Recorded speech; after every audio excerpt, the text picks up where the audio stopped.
Okay, this video is Dr. Walter Kempner in his own words from his book. This is his book, Scientific Publications by Walter Kempner. The book is available free at drmcdougall.com. So just go to Dr. McDougall's website and you can see this book. You got to type in Walter Kempner's name and then the book will pop up, Scientific Publications by Kempner.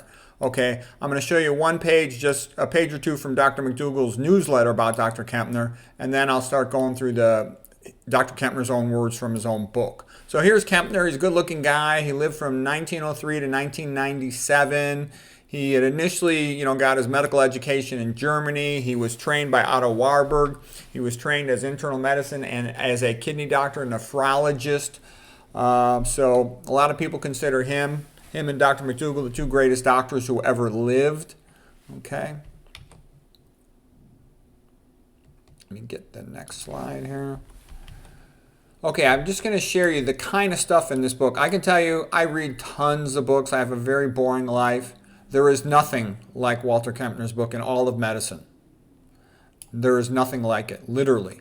Here is a page from Dr. Kempner's book, which sounds like it came out of the Bible. Okay, you ready?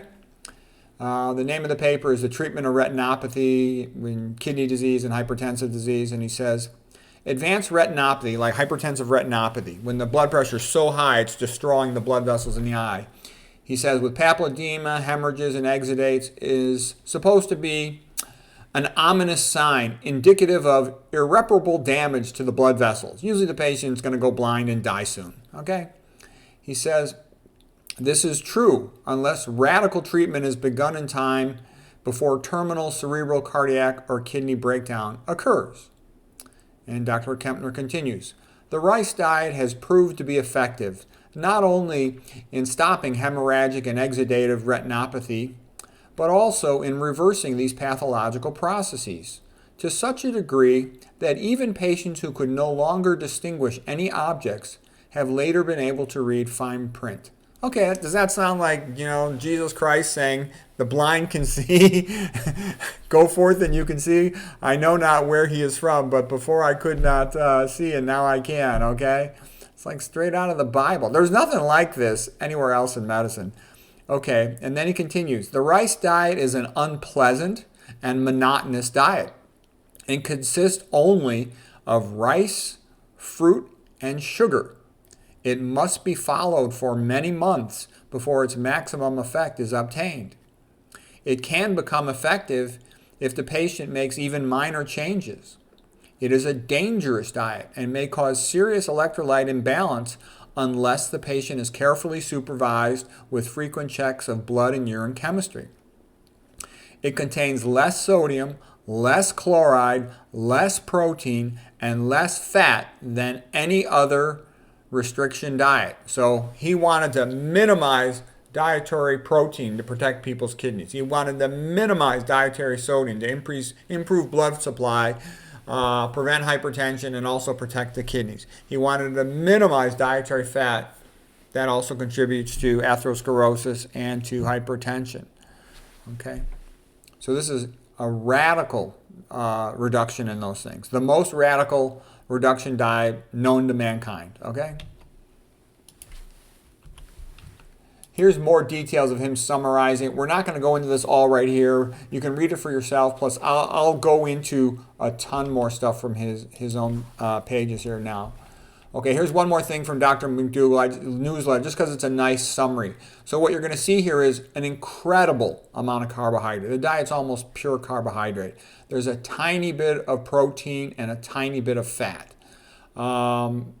He gave real minimally different descriptions of the diet here and there in terms of the amount of protein. I've seen it vary anywhere from 4% to 5% of calories from protein. Okay, I've seen the amount of fat included. It vary from, in the ballpark of 2% to 3% of calories from fat. That's incredibly low fat. Okay, white rice, which was the rice staple given, has only 1% of calories from fat. And then fruit is very low in fat. Sugar, which you would give for additional calories when necessary, has no fat. Okay, and no protein. He would also give a vitamin. He would give a multivitamin, a little bit of vitamin A, vitamin D, thiamine, riboflavin, niacinamide, and he would also give a little bit of iron. Okay, that's what he gave as a supplement to the diet that was prescribed. Okay. Exercise was encouraged. I read the stories of patients who went out to Durham, North Carolina. They said they often like to walk a lot. He restricted water sometimes in some patients because he was worried about electrolyte imbalances, especially if you've got kidney patients that are end stage. You might need to do that, or congestive heart failure patients. He monitored the patients pretty closely. You got to remember, there's a wide spectrum of patients. Some of them are just fat people who want to lose weight. Other ones are on death's door. There was no dialysis back in those days. There were no good antihypertensive medications back in those days. It was basically surgical procedures like sympathectomy, which is a terrible surgical procedure. Okay, here's a little more detail from Kempner, and this is in his own words what he says about his diet. He says, the dietary regime consists of rice, sugar, fruit, and fruit juices, supplemented by vitamins and iron. Okay, and this one was written like in 1944. He'll have ones come out a little later, but basically this one, you're looking at about 4% of the calories from protein, super low in protein, just a tiny bit over 2% from fat, 93% carbohydrate. And at this time, he was giving 325 milligrams of sodium per day. In later studies, he would drop the sodium down as low as 150 milligrams of sodium per day. And Frank Nealon was on with an interview with Dr. McDougall, and he said that, most patients tolerate it just fine. But there are some people who've got rare conditions like, let's say they're on some type of diuretic that's causing sodium loss in the urine. Or let's say they have syndrome of inappropriate ADH secretion, super rare. I've been a doctor over 30 years. I've only seen that one time in my whole life, and that was like in a brain tumor patient. Okay, so it's rare. Theoretically, you can get it with lung cancer and stuff, but it's really rare stuff. So they got to monitor people to be careful, but for most people, they're living in rice houses over there. All right, so anyways, treatment of the heart and kidney disease. This is Dr. Kempner from a chapter in his book from 1949. And this is interesting. This is really interesting. Listen to this. The less protein, he also did some study on rodents, and he said the less protein they were given, the less fat they were given, the less salt they were given, sodium chloride, the longer they would live. So that's rather extraordinary, because a lot of people are telling you, sodium doesn't matter. No, the longer the animals would live, the less sodium they were given, the less protein they were given. Now, these were mice with experimental hypertension, meaning that they took one kidney out, so they had limited kidney function, and they also, wrapped the other kidney. So when you wrap a kidney, something called like a page kidney effect, you get hypertension because it compresses the kidney a little bit. All right, but he also, like he said, he describes this diet as the most radically restrictive diet known to mankind. He said they have to be observed because of potential for dietary deficiencies in this context. He's exaggerating that a little bit, just, medical legally to be safe, so to speak. Okay, some of the things that come up. He says, how can you tell if the person's following the diet? You can tell because you look at their urine. If you dramatically drop protein, the protein in their urine drops. Here's a so-called control diet where people excrete a lot of nitrogen in their protein, a lot of nitrogen in the urine. That's what the kidney does. The main thing it does is excrete nitrogen. And so it dramatically drops. Also, the sodium will dramatically drop. Typical person eating a Western diet is excreting more sodium than potassium in their urine. But that flips when you eat the Kempner diet. Because when you eat a plant-based diet, you're going to excrete a lot more potassium than sodium. So it was like more than 99% reduction in urinary sodium. So you can tell if the patient's eating the diet, and that's useful. You know if they're following it or not. Those are really the key points about what happens to their urine. Dramatic drop in nitrogen, dramatic drop in sodium excretion. The only thing that goes up is you get increased potassium excretion because you're eating more plants. P for potassium. What else was interesting about it? Despite the fact that they're hardly urinating out any nitrogen and they're hardly eating any protein, only 4% of their calories from protein, 4 to 4.5%, their nitrogen balance improved. Okay, the patients, their albumin to globulin ratio, albumin's a blood protein, and typically in these kidney failure patients, they start losing albumin in the urine. It's called proteinuria or albuminuria. His patients improved their albumin because he's protecting the kidney. When you protect the kidney, it no longer leaks so much albumin into the urine. So it was very beneficial. And also, I want to give you just an idea of how extraordinary this is. A really smart internal medicine doctor read the work of Dr. Kempner, and he talked to me about it. He says, Pete, this is incredible. He says, this freaking guy in the 1940s and 50s on his own, just feeding people a rice diet, had better results than we get nowadays. He says, we charge the shit out of these patients, send them all these dangerous, expensive drugs that don't work well, and we get crappy results. This guy in the 1940s and 50s was getting really good results feeding people a rice diet. It's extraordinary. It really is. This is, like I said, Dr. McDougall had said, don't even talk to me about nutrition or challenge anything I say until you've read Kempner and Pritikin. At the very least, you should have read Kempner and Pritikin, okay? So it's the truth. Back in these days, people were just trying to figure out how does things work. Nowadays, everything is commercial, and most of the big shot famous names are selling something, promoting something.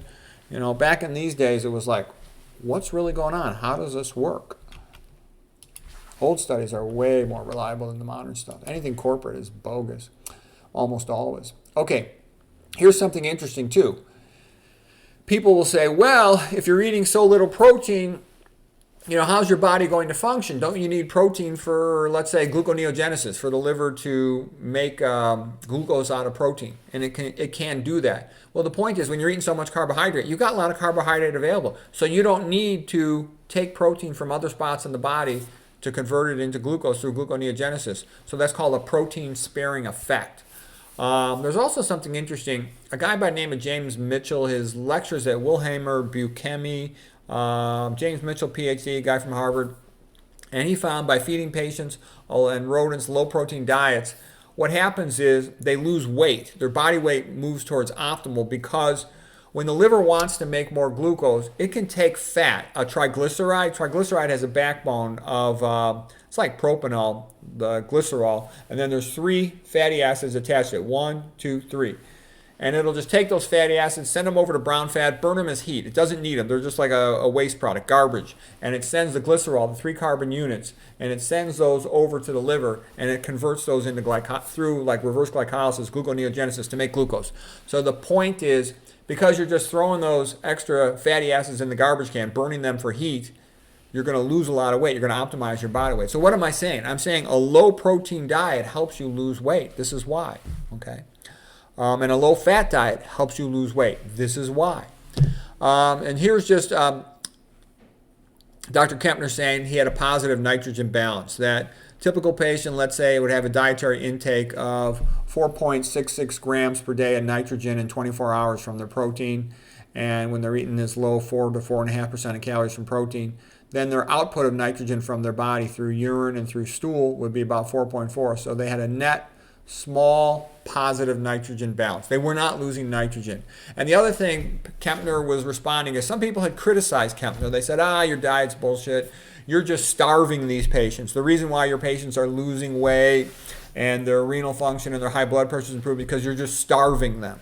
And that's not sustainable long term. And Kempner says, no, that is not correct. If you starve a patient, they will lose more nitrogen in their urine because they're going to have to run gluconeogenesis and take amino acids from their body. That's why people get weakness when they're starving. They lose their muscle mass, okay?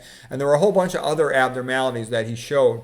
They'd have higher lipids in the blood. They'd have more insulin resistance, more like diabetes, like they go into ketosis. He says none of this stuff was happening with his patients. His patients were not starving at all. The only people who he restricted calories on are the ones who were trying to lose weight.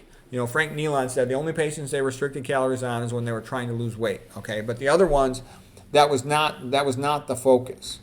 Okay, the Frank Nealon interview with Dr. McDougall on Dr. McDougall YouTube channel is very good.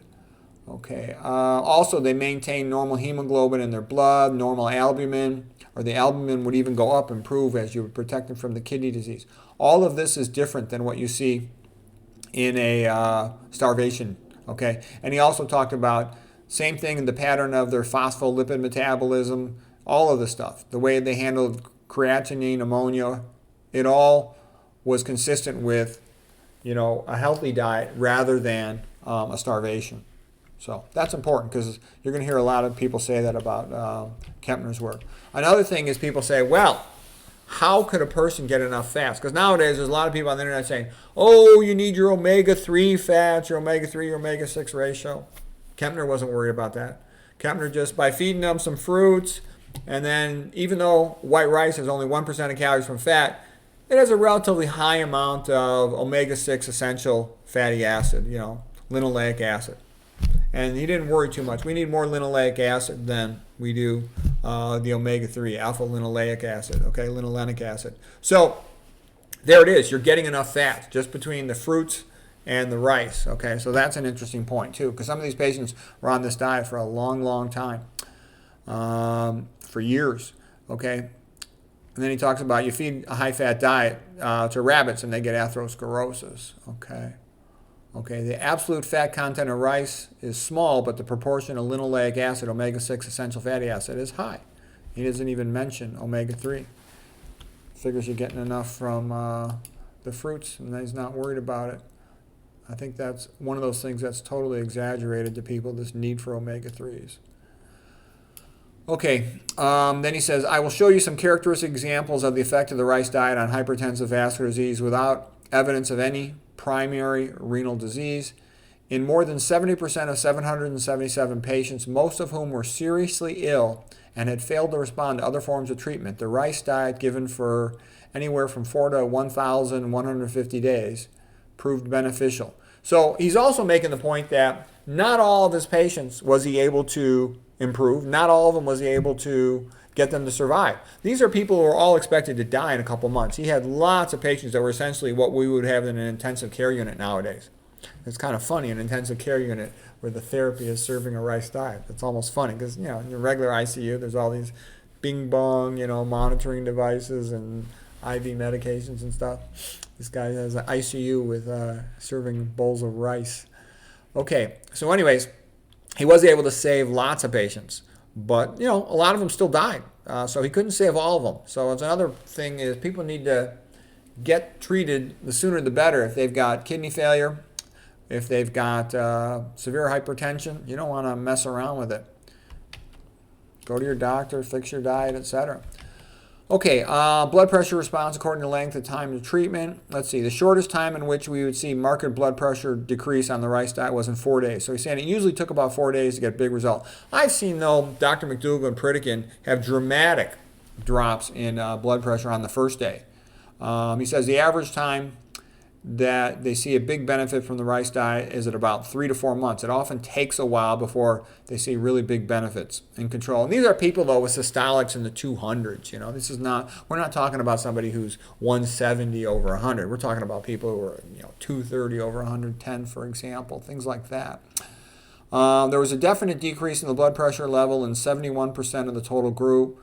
Typical average decrease would be from like a systolic of 198 to a systolic of 150 over the course of 100 days.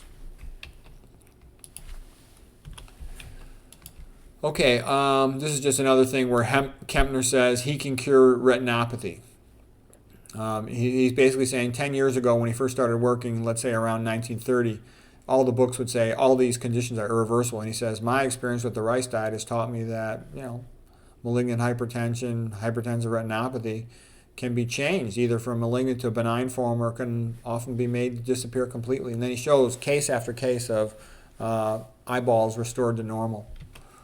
He's got all these pictures of them. Here's another thing. Sodium, decreased sodium and decreased protein and decreased fat, and the animal lives longer.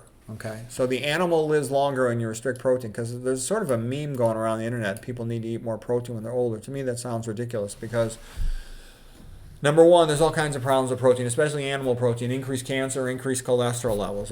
So that's bad. Number two, there's also talk, I'll show it, I talked about it in my previous lecture on protecting patients from kidney failure over at Be Green with Amy, how it'll also increase dietary protein paradoxically cause some muscle wasting, especially the animal protein being more acidic.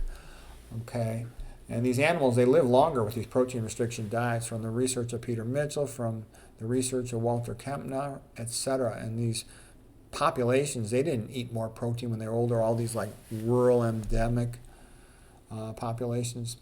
Let's see.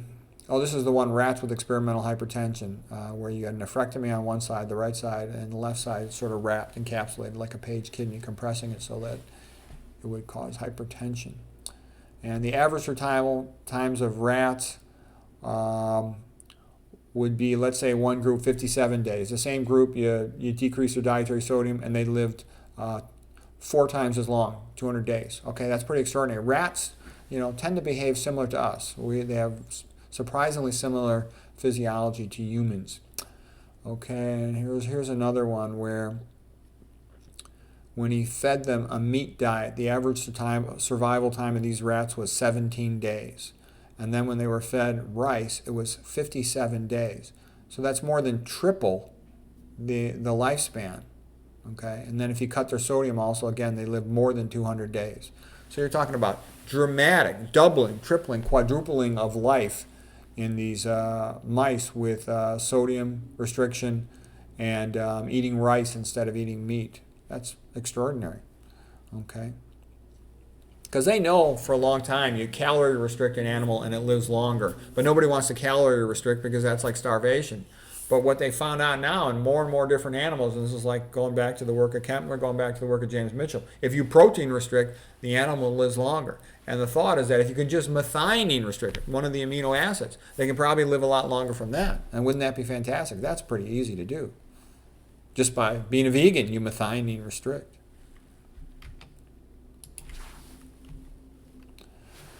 Okay, let's see. This is a little more detail on the rice diet. Oh, this is talking about what's in his vitamins. We talked about a little bit of iron in there, a little bit of vitamin A, vitamin D. Okay, thiamine chloride, calcium pantothenate.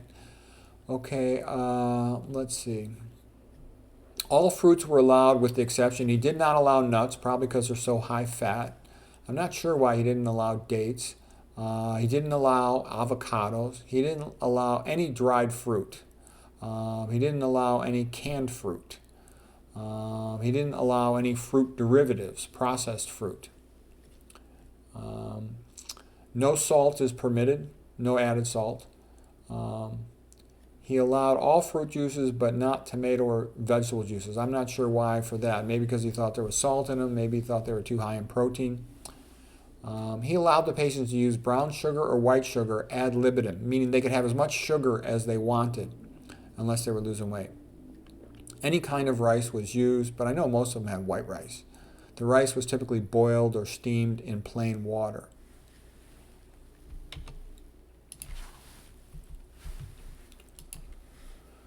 Okay, the rice diet did not cause depletion of plasma proteins or decrease in hemoglobin or albumin. It maintained those. That's pretty important. Does not cause depletion of plasma proteins like albumin. Okay.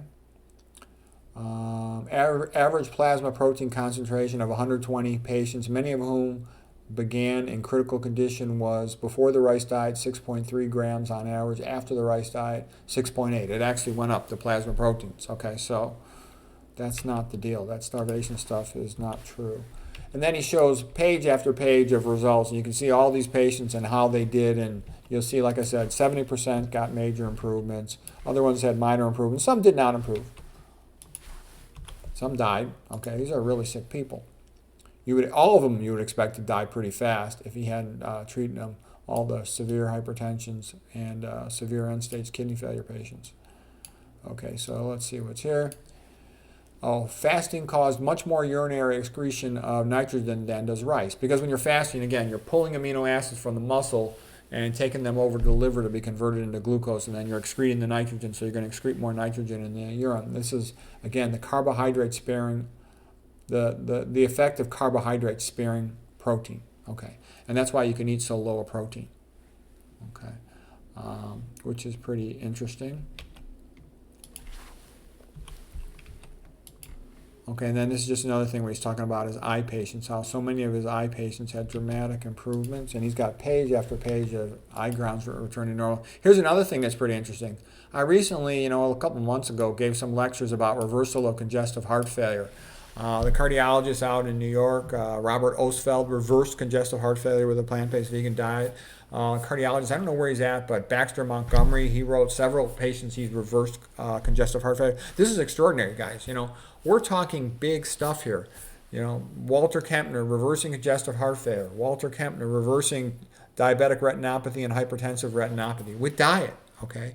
And then these other doctors, Baxter Montgomery, Robert Oswald, both cardiologists, reversing congestive heart failure. Nobody is doing this, by the way. When you go to some conventional hospital, they're just going to put you on a bunch of pills and hope for the best, okay?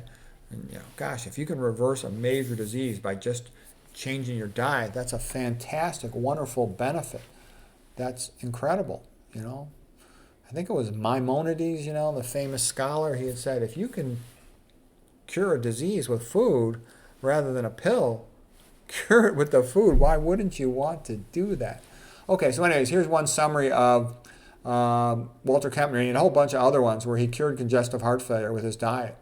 Okay, in a large number of patients with kidney disease and hypertensive cardiovascular disease treated with the diet, the enlarged heart became smaller. Yeah, he shows chest x-ray after chest x-ray where the heart shrank, and he also quotes the diaphragm of the chest. So what he's saying is it wasn't just because they lost weight and they weren't so fat with the fat from the belly pushing up the diaphragm. He says, nope, the heart really was shrinking, indicating a reversal of congestive heart failure. That's rather extraordinary. And then he goes through a bunch of case reports where he had patients who did that, and then he summarizes his results. And he would talk about doing this with no medications. They would start out on digitalis, the typical traditional treatment for congestive heart failure, and they would quite often end up with no medications, not taking any medications, congestive heart failure patients. That's extraordinary. This was just showing what he would see in the urine, how you would start out with having a higher sodium to potassium in the urine, like more than double the 2-to-1 ratio of more sodium than potassium in the urine. And then once you go on this diet, it flips. Now you're having more than twice as much potassium compared to sodium in your urine, because you're going to have more dietary potassium when you're eating the Kempner diet, because it's a plant-based diet. Okay, and that's a good thing. And again, this is how he can easily tell if the person's following the diet or not. He just looks at the results of their urinalysis. Okay, this is a patient who had their hypertensive retinopathy cured. And this is their starting one, which is in June of 1944. Okay, and then, followed the patient up. This is, a year later, and there's dramatic improvement. It's returned to normal. Okay, you don't have all these areas of damage. Okay. Okay, and then these are just patients who lost weight. This is back in McDougall. So that's all I've got from the book. I haven't gone through the whole thing. I had previously read the entire thing in the past, and then I was re-looking at it again because I've been interested in studying diseases of the kidney, and I just went through, about half of it. But it's a bit of a monster. It's 570 pages. And don't get me wrong, there's skip pages. It's a little bit chaotic. It's kind of a compilation of scientific papers. Frank Nealon, the internal medicine doctor who had worked with Dr. Kempner for many years, and even when he was a young guy, like a junior resident, then had this conversation with Dr. McDougall. Frank Nealon got the papers and he gave them to Dr. McDougall, and then Dr. McDougall posted the entire book of his papers. And it's volume 2 you want to read. Volume 1's in German. You can't read that unless you speak German. Volume 2 is in English. And like I said, it's extraordinary. There's no other book like it in all of medicine, in all of nutrition. Anywhere in your life will you ever see a book like Kempner's. So if you're seriously interested in nutrition and health, I think you will find it very fascinating. Okay, so that's it for this lecture. I hope you found that helpful.